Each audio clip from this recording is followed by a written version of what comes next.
In the winter of 1917, a seismic shift reverberated through the heart of the Russian Empire, altering the course of history. The Russian February Revolution, though initially fueled by bread shortages and economic discontent, transcended into a mass uprising that would lead to the abdication of Tsar Nicholas II and the end of centuries of Romanov rule. This video unravels the intricacies of the February Revolution, examining the factors that ignited the spark and the transformative impact it had on Russia. 1. Backdrop of discontent. The early 20th century saw Russia grappling with deep-rooted social, economic, and political issues. The war effort during World War I strained the country's resources, leading to food shortages, inflation, and discontent among both urban workers and rural peasants. 2. War weariness and military failures. Russia's involvement in World War I exacerbated existing problems. The war effort strained the economy and society, and military failures further fueled public dissatisfaction.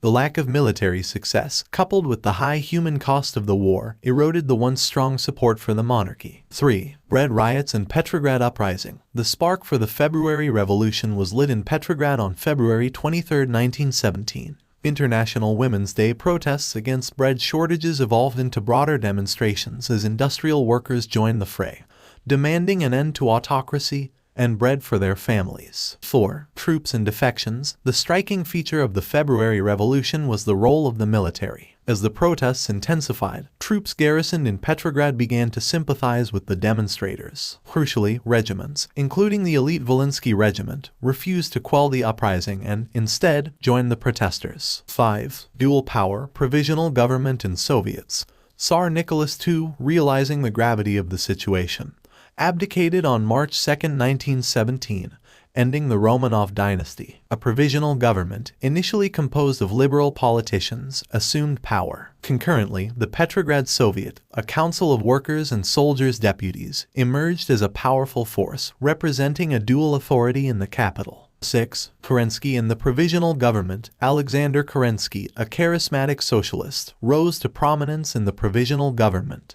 His attempts at continuing the war effort, combined with calls for social reform, initially garnered support. However, the provisional government struggled to address the fundamental issues facing Russia, leading to a loss of credibility. 7. Land decree and workers' control. The Petrograd Soviet issued the famous Order No. 1, which granted soldiers greater autonomy and contributed to the erosion of military discipline. The Soviet also passed a land decree, transferring land ownership from the nobility to the peasants. Meanwhile, factory committees sought greater control over industrial enterprises, reflecting the desire for social and economic change. 8. Kornilov Affair and the weakening of the provisional government. The Kornilov Affair in August 1917 saw an attempted coup by General Lavur Kornilov against the provisional government. Paradoxically, Kerensky turned to the Petrograd Soviet and the Red Guards for support, inadvertently strengthening the influence of radical elements and further undermining the authority of the provisional government. 9. Bolshevik ascent. As disillusionment with the provisional government deepened, the Bolsheviks, under the leadership of Vladimir Lenin, gained increasing support. Their rallying cry of peace, land, bread resonated with the war-weary population,